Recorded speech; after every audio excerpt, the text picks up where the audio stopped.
اب جب یہ باتیں ہوتی ہیں، آپ نے کبھی سوچا کہ وہابی یزید کو بھی رضی اللہ کیوں کہتے ہیں؟ کیونکہ وہ جانتے ہیں اگر یزید پہ لعنت بھیجی تو سوال جائے گا۔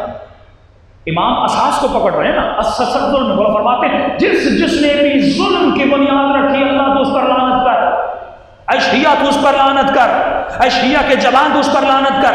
اب ظلم کی اساس رکھنے والا وہ تیرا اپنا ہو یا غیر ہو، وہ ظلم امام بارگاہ میں ہو، وہ ظلم مسجد میں ہو، وہ ظلم گھر پر ہو، وہ ظلم بہن پر ہو، وہ بھائی جو بھائی کا حق کھا کر بیٹھا، اساس ظلم فرماتے ہیں ان سب پر لعنت ہے۔ جس کے وجود میں صفت ظلم آ جائے، بنیاد ظلم بن جائے، ماں فرماتے ہیں یہ ہم میں سے نہیں۔ اس مقصد میں آنا، اس کے اصولوں پہ عمل کرنا اتنا آسان ہے۔ اس پر لعنت بھیج، کیونکہ اس نے ظلم کی بنیاد کو رکھا، اس نے لوگوں کو ظالم بنایا۔ آج کا مومن سوچے کہ میں لعنت تو بھیج رہا ہوں، لیکن کہیں میں نے اپنی بہن کا حق تو نہیں کھایا، کہیں میں نے اپنے بھائی کا حق تو نہیں کھایا۔ یہ خاتون سوچے کہیں اپنے شوہر کے حقوق پر ظلم تو نہیں کر رہی، اور یہ شوہر سوچے کہیں میں بیوی کے حقوق پر ظلم تو نہیں کر رہا۔ جنگ لڑتے لڑتے حسین اپنے گھوڑے کو جا کر پانی پلاتے ہیں کہ قیامت کے دن خدا یہ نہ کہے کہ حسین تو پیاسا تھا، تو پیاس برداشت کر سکتا تھا، یہ تو حیوان ہے۔ اس کو پانی پلا، نہر فرات کے قریب لے جاتے ہیں، اپنے گھوڑے کو حسین سیراب کرتے ہیں۔ فرماتے جب اور کا لشکر امام حسین کو روکنے آیا، جناب عباس کہتے ہیں امام حسین نے فرمایا عباس مشکیزوں کو آمادہ رکھ۔ تو عباس فرماتے ہیں میں کچھ مشکیزیں لے کر آیا اس لشکر کے مطابق۔ امام نے کہا نہیں، سارے مشکوں کو لے کر۔ جناب عباس فرماتے ہیں مجھے سمجھ نہیں آ رہی تھی اتنا پانی مولا کیوں منگا رہے ہیں؟ مثلاً 500 کا لشکر ہے تو اس کے لیے یہ مشق کافی ہے، لیکن امام فرماتے ہیں سارے مشکیزیں لے کر آئے۔ جناب عباس فرماتے بات سمجھ میں نہیں آئی، لیکن جب لشکر آ گیا تو امام نے فرمایا عباس سپاہیوں کو پانی پلا۔ کہ جب پانی پلا چکا امام حسین نے فرمایا اب ان سب کے گھوڑوں کو بھی پانی پلا۔ انسانیت کا معیار تو آپ دیکھیے، یہ حسین کا دل ہے، یہ حسین کا وجود ہے، یہ حسین کی فکر ہے۔ لیکن اگلا جملہ بہت عجیب ہے، امام حسین کی معرفت کو حاصل کرنے کے لیے سمجھتا کافی ہے کہ امام صرف انسان کی پہچان نہیں رکھتے، حیوان کو بھی جانتے۔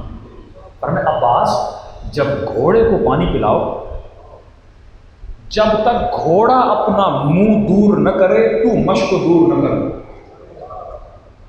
بہت باریک نقطہ ہے۔ عباس جب گھوڑا پانی پیے تو مشق کو تب تک دور نہ کرنا جب تک وہ اپنا سر بلند نہ کرے۔ عباس فرماتے کہ وہاں فرماتے جب تک وہ سیراب نہیں ہو جاتا تب تک اپنا سر بلند نہیں کرتا۔ یہ اس حیوان کی صفت ہے۔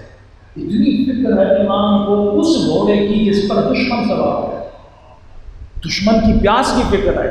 تو یہ محبت، اتحاد کا مطلب یہ ہے کہ اپنے اہل سنت بھائیوں کو کہیے بھائی کیونکہ آپ کو ہم نے بھائی مانا ہے تو آپ سے محبت ہے، اور جب محبت ہے تو ہم نہیں چاہتے آپ کسی غلط آدمی کو مانو۔ اور اس کی وجہ سے اب ہم 1400 سال پہلے جو مر گئے مٹی میں مل گئے، تم اس کی وجہ سے خود کو جہنم میں ڈال رہے ہو، تم اس کی وجہ سے خود کو تباہ و برباد کر رہے ہو۔ صرف ایک وجہ ہے یزید کو رضی اللہ عنہ کہیں، کیونکہ جب یزید کو رضی اللہ عنہ نہیں کہا نا کہ یزید لعنتی ہے، تو سوال ہوگا کہ یزید کو اس منصب پر بٹھایا کس نے؟ یہی تو نظریہ ہے شیعہ میں اور دوسروں میں۔ آج پورا پاکستان یزید پہ لعنت بھیج رہا ہے۔ تو کسی زمانے کا مولانا اب تو فرق ختم ہو گیا، شیعہ بھی لعنت بھیج رہا ہے، سنی بھی لعنت بھیج رہا ہے۔ میں نے کہا سنی صرف یزید پہ لعنت بھیج رہا ہے، شیعہ یزید پہ بھی لعنت بھیج رہا ہے، بنانے والے پہ بھی لعنت بھیج رہا ہے۔ ہمیں صرف یہ نہیں کہنا کہ ظلم جس نے گلا کاٹا، کس نے گلا کٹوایا، اس کی وجہ کون تھی۔ اب معاویہ پہ آؤ گے نا، پھر ہوگا معاویہ کو کس نے بنایا۔ یہ کڑی تو چلتی جائے گی، اور جب کڑی چلے گی تو عدالت صحابہ ختم۔ اب عدالت صحابہ ختم ہوئی تو پھر سارے شیعہ بن جائیں۔ اب مولوی کا کاروبار، اس کی چورن، یہ سارے مدرسے، یہ ڈرتے اسی چیز سے۔ اب محمد علی انجینئر نے بہت اچھا کام کیا، لیکن وہ بھی عدالت صحابہ پہ اٹکا ہوا۔ اب اس کو پتا ہے اگر میں نے عدالت صحابہ کو بھی چھیڑ دیا پھر تو یہ کہیں گے پکا شیعہ بن گیا۔ تو اسی ایک چیز کی وجہ سے وہ بھی بیچارہ بچا ہوا ہے. اب کہتے نہیں علی حق پر تھے معاویہ باطل پر تھا، لیکن رضی اللہ عنہ دونوں قاتل رضی اللہ، مقبول رضی اللہ. آج کا کوئی جوان، لوجیکل جوان اس بات کو مان نہیں سکتا. میں انچوری میں نے ایک جملہ کہا تھا اور میں نے کہا کہ یہ اچھا بھائی کیوں رضی اللہ قاتل تو ہے جناب عمار یاسر کا، اور رسول خدا بھی کہہ چکے کہ عمار تجھے ایک باغی تقتلوں کا فئتان باغیہ، تجھے ایک باغی ٹولہ مارے گا. اب یہ آج کے مسلمان کا مسئلہ نہیں، یہ بے وقوف اس زمانے کے مسلمان کا ہی مسئلہ تھا. جیسے جناب عمار شہید ہوئے لشکر معاویہ میں شور ہوا، بھئی رسول کہہ چکے تھے کہ اس کو کون مارے گا، باغی لشکر. اب سارا لشکر ادھر ادھر کا، بھائی علی حق پر ہے معاویہ باطل پر ہے، چھوڑو معاویہ پر جاؤ علی کے لشکر. یہ جین سے جانے لگے ہو. عمرو بن عاص پولیٹیکل بندہ، پولیٹیکل نارا، پولیٹیکل سائیکولوجی کو سمجھتا تھا کہ یہ لوگ پاگل لوگ ہیں، ان کو بڑی آسانی سے بیوقوف بنایا جا سکتا ہے. عقیدت میں ڈوبے ہوئے لوگ، شام کا لشکر جس کی مینٹلٹی کو برین واش کر کر کے ان کو بڑا کیا. تو عمرو بن عاص نے کہا کہ بھائی ہم نے تھوڑی مارا ہے، کس نے مارا ہے؟ جو اس کو لایا ہے. اگر علی ساتھ نہ لاتے تو وہ نہ مرتا. تو فیتن باغی کون بنا؟ وہ بنا. یہ بات مولا علی کے کانوں تک پہنچی. امام فرمایا اچھا تو جناب حمزہ کو بھی رسول نے مارا تھا. اگر وہ جنگ میں نہ لے جاتے تو حمزہ شہید نہ ہوتے. اصحاب احد کو، اصحاب بدر کو سب نے رسول نے مارا. یہ کیسی منطق ہے؟ ایسی منطق کے ذریعے لوگوں کو بیوقوف بنایا جاتا تھا. تو ہمارے اوپر فرض ہے. اب کہتے کیا ہیں؟ آسان سے یہ لفظ استعمال کرتے ہیں، فرماتے ہیں ہاں علی حق پر تھے معاویہ باطل پر تھا، لیکن دونوں رضی اللہ. اچھا کیوں؟ ایک نیا لفظ ایجاد کیا جس کا تصور قرآن میں بھی نہیں. کہ خطائے اجتہادی. یہ آپ کو ہنٹس دے رہا ہوں، جب کالج میں جائیں، یونیورسٹی میں جائیں، میڈیا پہ بحث ہو، جھنجھوڑ دیں ان کو، کیونکہ آپ کی پیٹھ مضبوط ہے. کبھی بھی علمی مناظرے میں وہ آپ سے جیت نہیں سکتے، کیونکہ ان کے پاس عقلی دلائل نہیں ہے. ہر عقل مند انسان کہے گا کہ یہ بات قابل قبول نہیں. کہتے ہیں بھائی یہ خطائے اجتہادی ہے. اچھا خطائے اجتہادی کا مسئلہ ہم شیعوں میں بھی ہے. مثلا کوئی آغا سستانی کا، کوئی آغا خامنئی صاحب کا، کوئی آغا بہجت کے، مختلف لوگ مقلد ہیں، اور ایک مجتہد کہتا ہے یہ کرو، دوسرا مجتہد کہتا ہے یہ نہ کرو. تو ہمارا یہ مسئلہ ہے فقہ میں، اگر کوئی مجتہد کسی مسئلے کو بیان کرے اور حقیقت میں یا ہم یہ کہیں کہ لوح محفوظ میں ویسا وہ مسئلہ نہ ہو. مثال کے طور پہ مثال دے رہا ہوں، مجتہد کہے کہ اگر روزے کی حالت میں، مثال دے رہا ہوں، روزے کی حالت میں اگر یہ سر پانی میں ڈالے تو اس کا روزہ باطل ہے. مثلا لوح محفوظ میں علم الہی میں یہ ہو کہ روزہ باطل نہیں ہوتا. اب اس مجتہد کو لوح محفوظ کا علم تو ہے نہیں، یہ احادیث کو پرکھ کر، دیکھ کر، استنباط کر کے فتویٰ دیتا ہے. اس نے فتویٰ دیا بھائی یہ روزہ باطل ہو جاتا ہے. حقیقت میں مثلا کہہ رہا ہوں کہ روزہ باطل نہیں ہے، لیکن اس نے دے دیا. بظاہر اس نے فتویٰ دیا، حقیقت میں فتویٰ غلط تھا، لیکن اس نے اپنے علم کے مطابق فتویٰ دیا.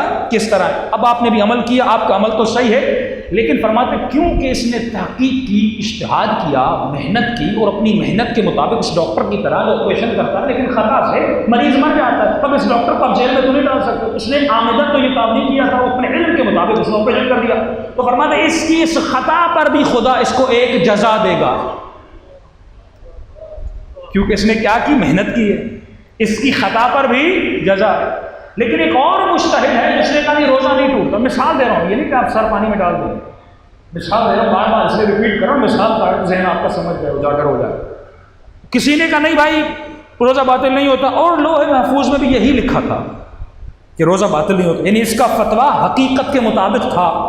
تحقیق تو دونوں نے کی، لیکن اس کا فتویٰ خطا پر تھا، اس کو ایک جزا ملی کیونکہ تحقیق کی. اس کا فتویٰ حقیقت کی بنیاد پر تھا، اس کو ملیں گی 2 جزائیں. اس کو 1 اجر، اس کو 2 اجر. اب یہی فلسفہ اہل سنت کے پاس. کہتے ہیں معاویہ نے کی خطائے اجتہادی، یہ خطا پر تھا لیکن اس کو 1 جزا. جناب عمار کے مارنے پر بھی 1 جزا ملے. اس نے یہ سوچا تھا کہ علی حق پر نہیں ہے، اور علی حق پر تھے تو علی کو 2 جزائیں ملیں گی. معاملہ حل ہو گیا. قاتل مقتول دونوں پاس، وہ بھی جنت میں، یہ بھی جنت میں. فرق ہے علی کو 2 جزائیں ملیں گی. اچھا یہ مسئلہ ہم ڈسکس کر رہے تھے تو میں نے اپنے استاد سے کہا، میں نے کہا اس سال کا عشرہ میں دل کرتا ہے کہ خطا اجتہادی پہ پڑھوں، اہل سنت میں خطا اجتہادی کو ختم کر دوں تاکہ یہ تھوڑا سمجھ لگے، ان کے مائنڈ سیٹ کھولیں۔ تو میں نے کہا نہیں، یہ تو مسئلہ شیعوں میں بھی ہے، تم اس کو چھیڑ نہیں سکتے۔ میں نے کہا پھر کروں تو کیا کروں؟ بڑا سمپل ہے۔ کہ کیا کہتے ہیں؟ میں نے کہا کہتے ہیں کہ معاویہ نے خطا اجتہادی کی۔ کون سی خطا؟ اجتہادی خطا۔ کہ پہلے ان کو کہو یہ ثابت تو کرے کہ معاویہ مجتہد تھا۔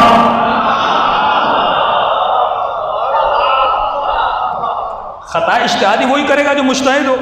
کہ امام حنبل کو مجتہد مانتے ہیں، ابو حنیفہ کو مجتہد مانتے ہیں، مالک کو مجتہد ہیں، کتابیں موجود ہیں، آثار موجود ہیں، فقہ میں ان کے فتاویٰ موجود ہیں، ان کو مجتہد کہہ سکتے ہیں۔ ایک کتاب ہے کہ ایک کتاب تو کیا 4 ورق بھی دکھا دیں کہ معاویہ نے لکھے ہوں،